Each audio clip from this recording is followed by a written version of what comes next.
The market was loud. Aliens shouted, bargained, and waved credit chips in the air. Strange smells floated everywhere, some of food, some of sweat, and some of fear. The place was alive with buyers and sellers from across the galaxy. But one corner of the market was strangely quiet. There, in a metal cage, sat the girl no one dared to buy. She had glowing blue skin, wild black hair, and yellow eyes that glowed in the dark like fire. Her arms were chained, her legs too.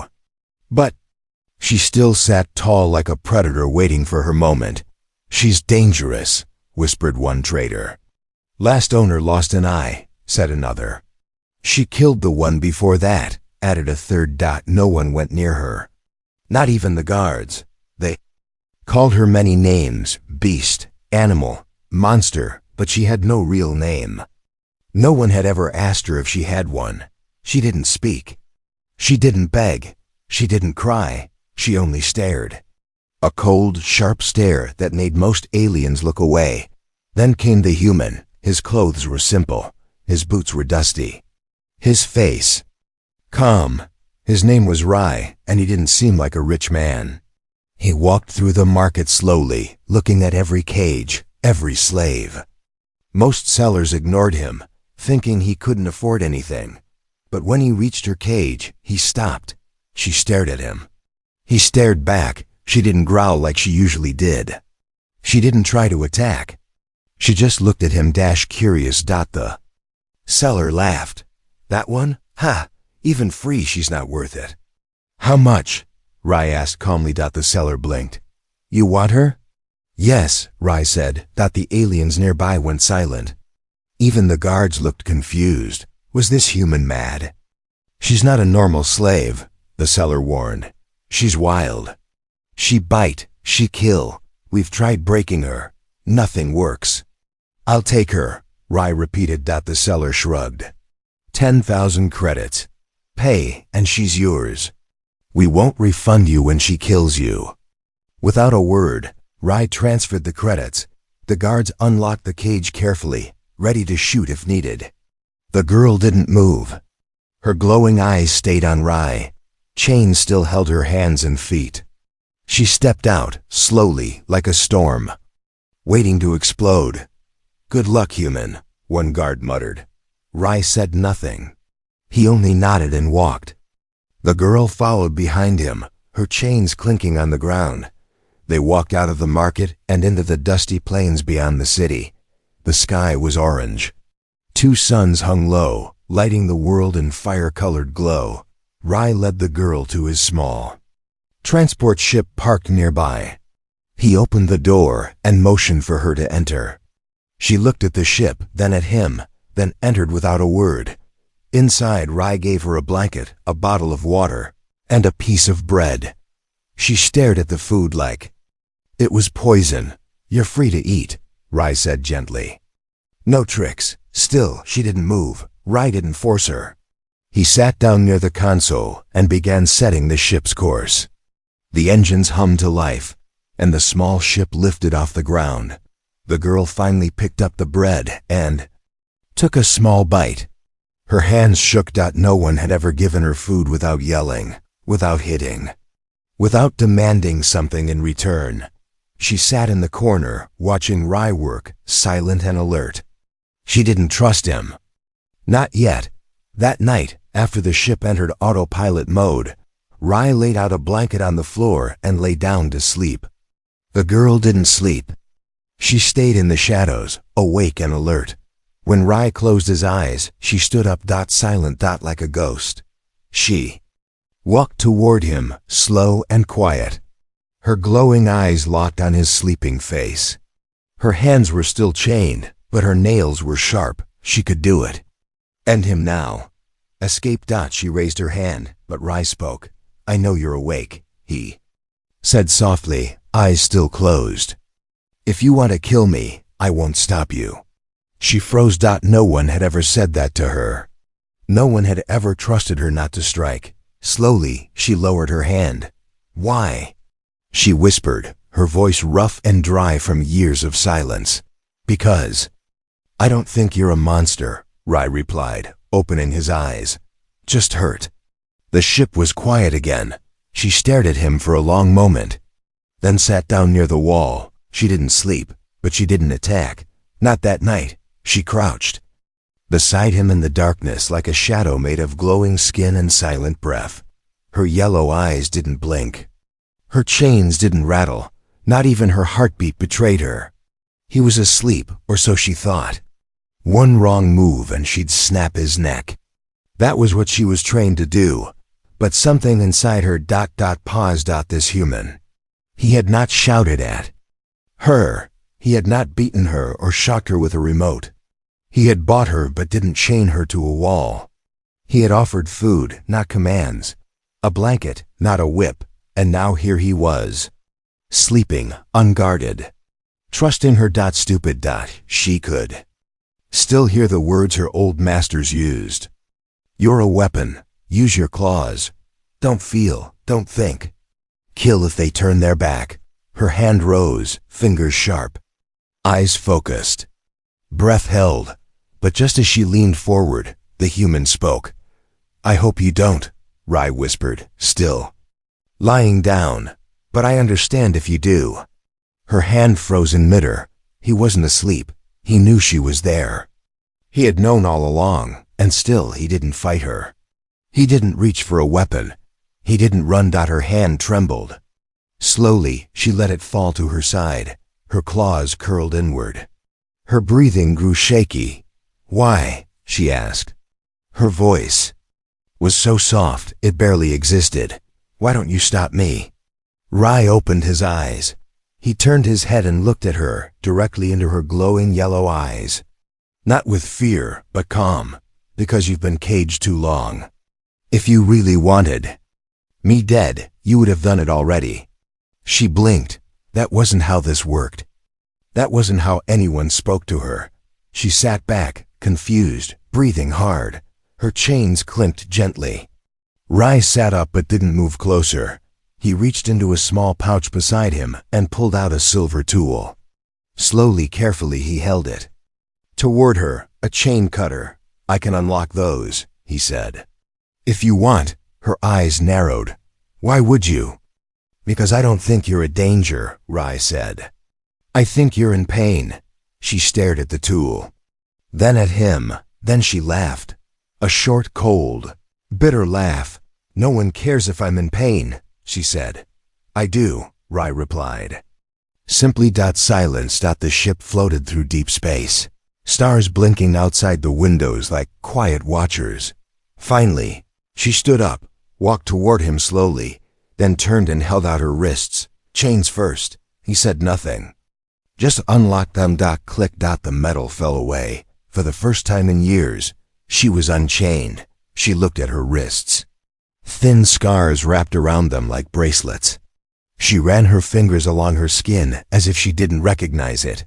Your name? Rye asked gently. She paused. She didn't have one. Not a real one. The aliens who owned her used numbers. Others just called her Beast. I don't know, she whispered. Rye smiled. Then I'll call you Zura. It means light and dark in Old Earth tongue. Zura. She whispered it to herself once. Then again, Zura, her first name. Her only name. It felt strange, soft, warm. She didn't smile. But something inside her shifted. Later, she sat near the ship window, watching stars pass by. Her hands were free. Her body was tired, but her mind was racing. Rye gave her space. He didn't ask questions. He didn't stare. He cooked a simple meal and left it near her. He trusted her. Why? Why did this human see something no one else did? That night, she didn't crouch by his bed.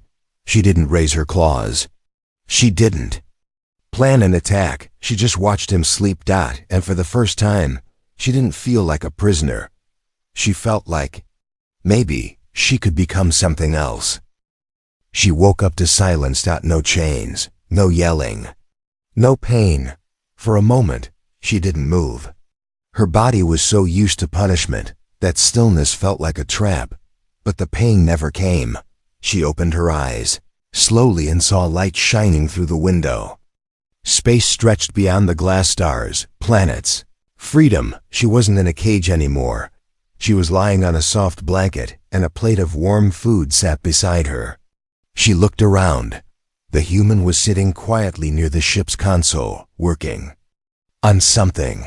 He didn't notice her staring. Or maybe he did, but didn't say anything. That was strange. Usually her masters yelled the moment she moved, or ordered her to kneel, or kicked her just because they could. But this human didn't even look her way unless she wanted him to. It confused her and scared her. Later, while she ate in silence, the human sat across from her and said, "You need a name."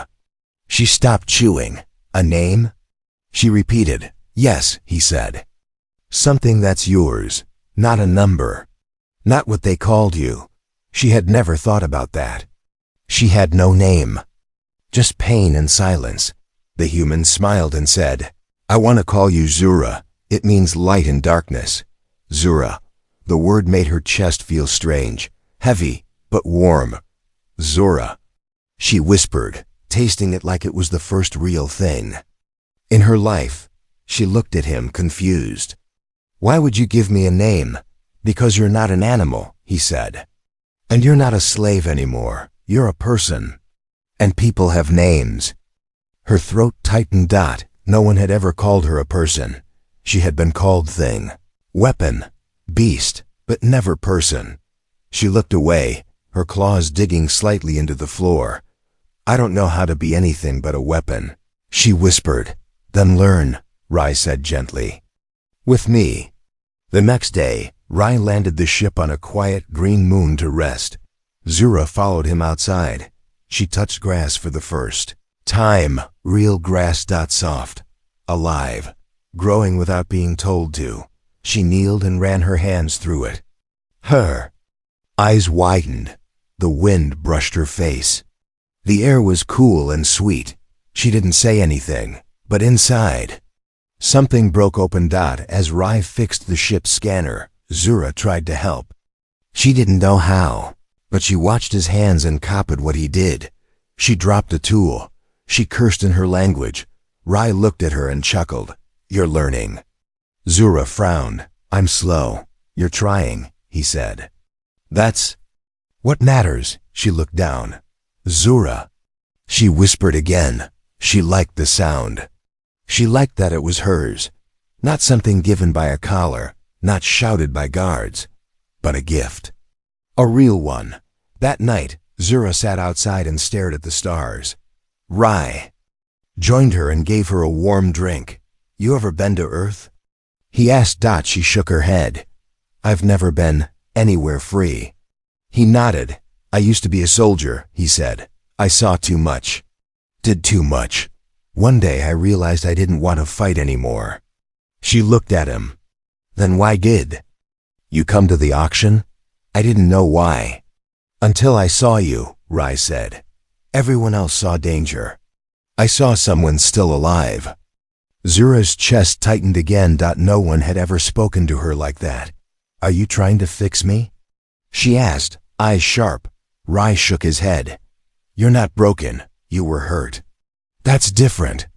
She didn't sleep much that night, but she didn't stay awake in fear either. She kept whispering her name to herself. Zura. Zura. Like she was trying to remember it forever, and maybe for the first time in her life. She wanted to live long enough to keep it. The sound of laughter stopped her cold.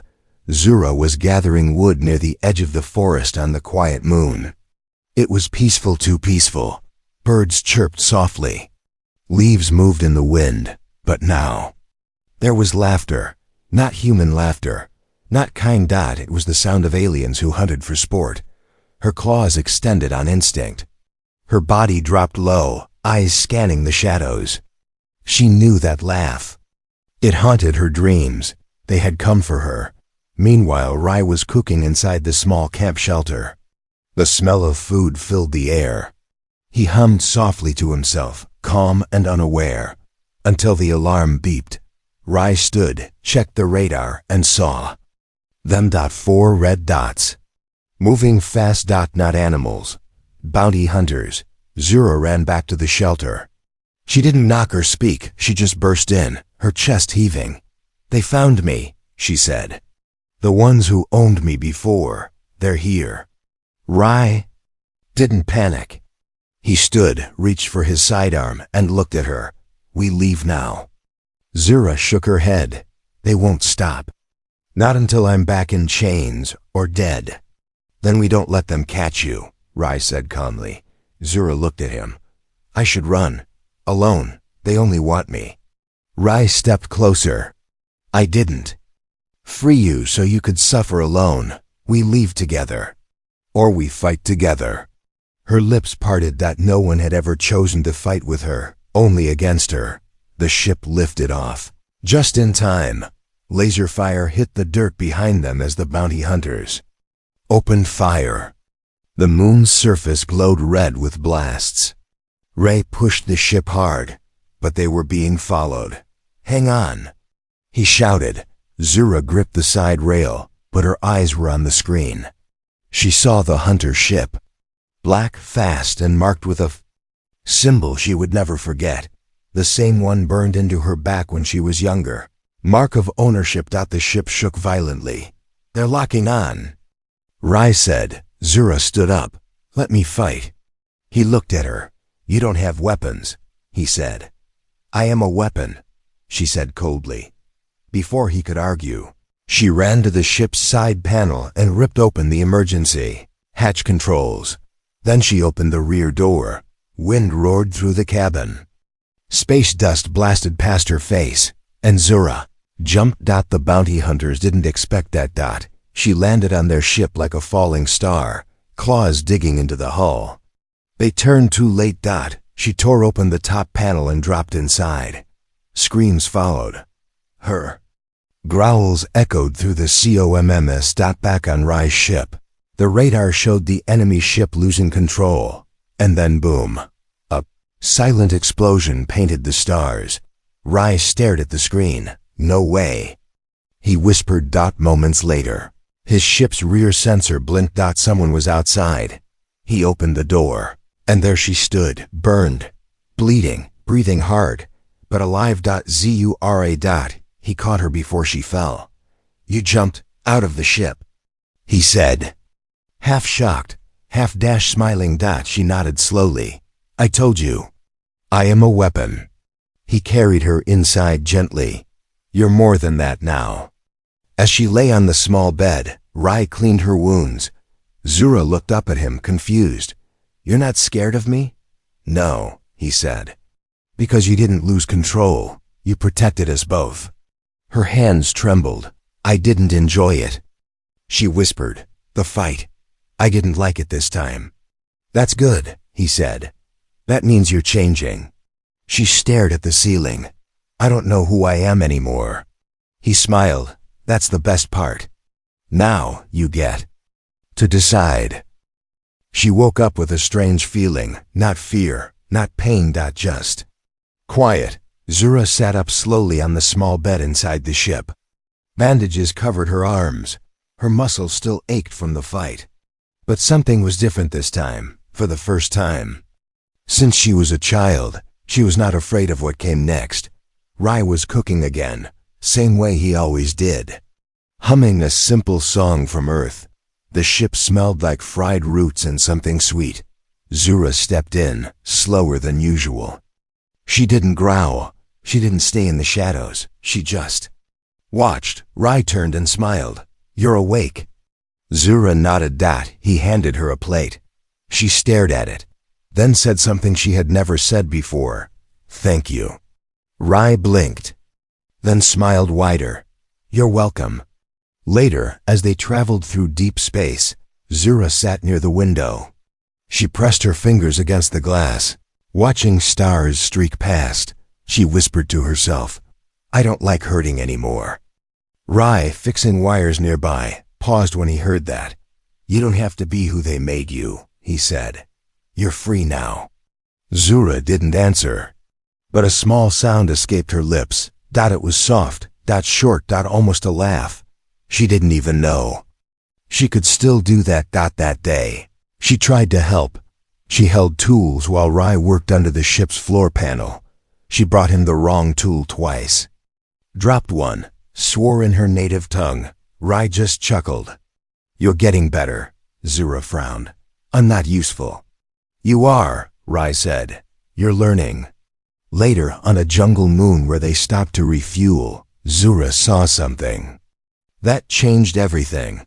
A small alien child, crying near a crashed cart. No parents. Just broken supplies. Zura froze. Her old self, the one raised in chains, wanted to walk away. But something inside her turned. She ran forward, helped the child up. Spoke gently. And when alien raiders jumped from the bushes, she stood between the child and danger. She didn't fight like before. She fought to protect, clean, fast, focused. She only attacked when needed. Rai arrived moments later. Blaster ready, but the danger was over. Zura stood there, the child hiding behind her, for the first time. Someone looked at her with gratitude. Not fear. The child whispered, "Thank you." Zura didn't know what to say. So she looked at Rai. He nodded once. Proud. That night, beside the fire outside the ship, Zura said, "I was made to destroy. But today, I saved something small." Rai didn't interrupt. "I didn't know that felt better." She looked at her hands. Same claws. Same strength. But no blood this time. Only peace. "Can I be something else?" She asked softly. "Yes." Rai said, "You already are." She looked up. The stars reflected in her golden eyes. Zura, a name. A new life. And for the first time ever, a future she could choose. She should have known peace doesn't last. Not for people like her. Not for someone with a price on her head. It started with the silence. Rai's ship had landed on a quiet desert. Moon to rest. No cities, no markets, no signals.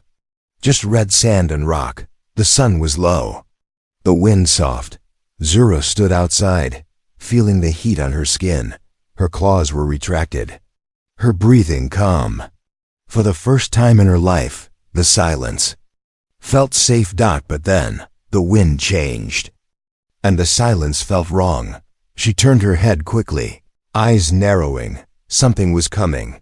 Inside the ship, Rai checked the radar. It was blank. Too blank. Then the screen blinked. One signal.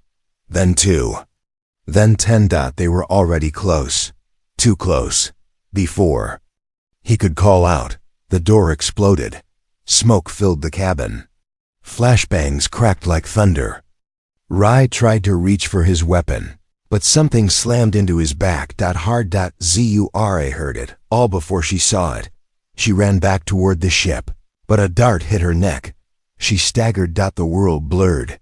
Figures in black armor surrounded her. Her eyes burned. Her body screamed to fight, but her limbs didn't move. The last thing she saw was the symbol on one soldier's armor. The same symbol that was once burned into her back. Then everything went dark. She woke up in a cage. Cold metal. Bright lights. And voices. "I told you we'd catch the beast." One alien laughed. "She'll sell for millions once we wipe her memory." Zura didn't move. She just listened. "You think she remembers anything?" Another voice asked. "Doesn't matter. We'll erase it all. Make her the perfect slave again." But they were wrong. She remembered everything. Rai's voice. Her name. The small child she saved. The stars outside the window. The taste of freedom. And that memory became her strength. Hours later, deep inside the base, Rai was dragged in, beaten, bleeding, but alive. They threw him into a dark cell beside her cage. He raised his head slowly and smiled weakly. "You okay?" He whispered. Zura nodded. "I will be. You were right," he said. "They don't want to kill you. They want to break you again." Her eyes turned sharp. "They can try," Rai coughed. "I should have kept watch." "You trusted peace," Zura said softly. "That's not weakness. That's hope." Then she looked up at the camera, watching her. And for the first time in years, She welcomed the fight. That night, when the guards came to move her for memory wiping, she stayed still. She let them unlock her chains, let them lower their guard, let them think she was weak again. Then she struck. Hard, fast, silent. Rai heard the alarms from his cell. And then the door opened. Zura stood there. No. Chains, covered in dust and blood, eyes burning with fury, but not for revenge, for him. She stepped in and lifted him gently. "Your turn to be saved," she said. They escaped into the tunnels below the facility. Blasters fired behind them. Sirens screamed. Soldiers chased them through the dark, but nothing stopped her. Not now. Not again. Hours later, they reached the surface. Zura carried Rai on her back, step by step, up the rocky hills. When they reached the top, Rai groaned. "How did you find me?" Zura smiled softly. "You gave me a name. I had to come back for the man who gave me a reason to keep it." Rai closed his eyes and smiled.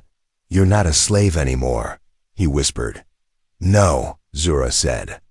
"I'm becoming something stronger."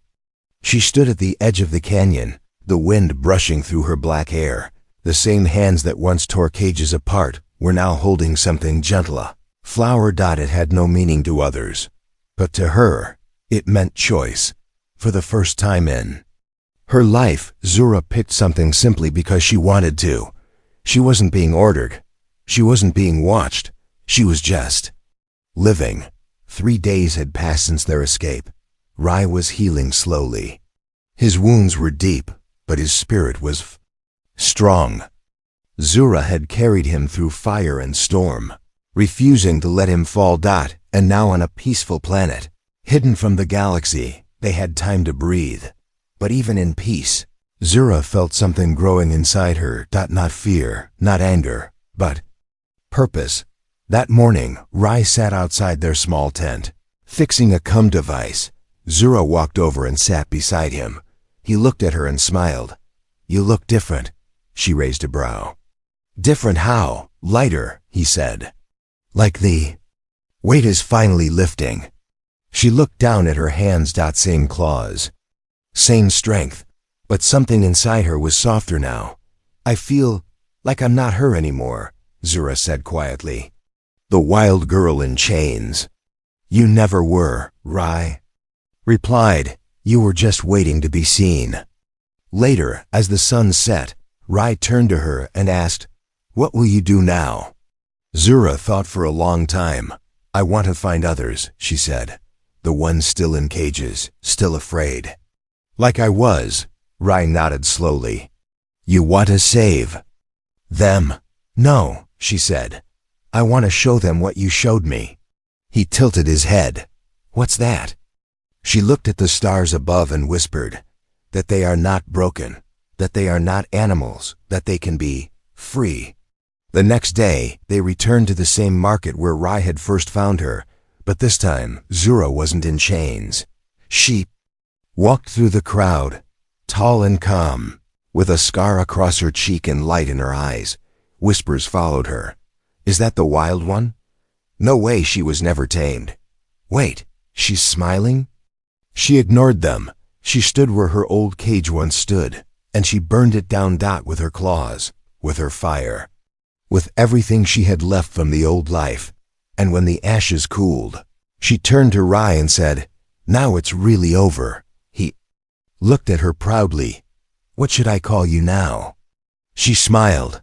"Still Zura," she said, "but now I choose what it means." Final scene. Zura and Rai walked away from the market together, not as master and slave, not as savior and rescued, but as two people who saved each other. And behind them, the fire kept burning, a warning to those who chained the innocent, and a beacon to those still waiting for freedom.